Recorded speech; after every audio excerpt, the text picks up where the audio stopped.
City news वसा जनसेवेचा। बुलढाणा जिल्ह्यामध्ये अवैध धंद्यांनी जोर धरलाय। डोणगाव, आठवडी बाजार, जाणेफळमध्ये सर्रास वरली मटका, ऑनलाईन चक्री आणि जुगार खुलेआम सुरू असून पोलिसांचा ना धाक आहे ना दरारा। प्रशासनाच्या नजरेसमोरच मटका आणि अवैध धंद्यांचा बाजार तेथे चालू आहे। अवैध दारू विक्री, गुटखा, लॉटरी, शस्त्रसाठा, अंमली पदार्थ, मसाज पार्लर, वाळू तस्करी आणि बेकायदा प्रवासी वाहतुकांसारखे धंदेही बिनधास्त सुरू आहेत।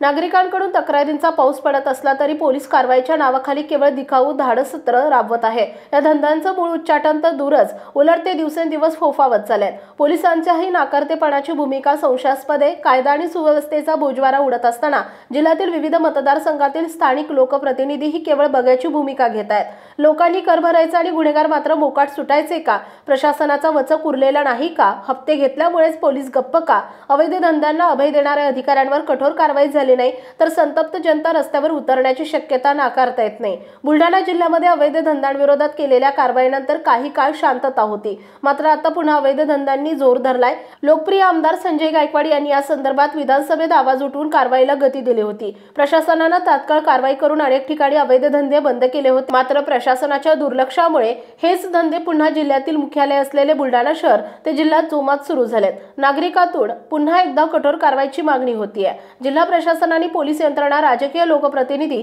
या प्रश्नाकडे किती गांभीर्याने पाहते याकडे सर्वांचं लक्ष लागलंय। City news Buldhana.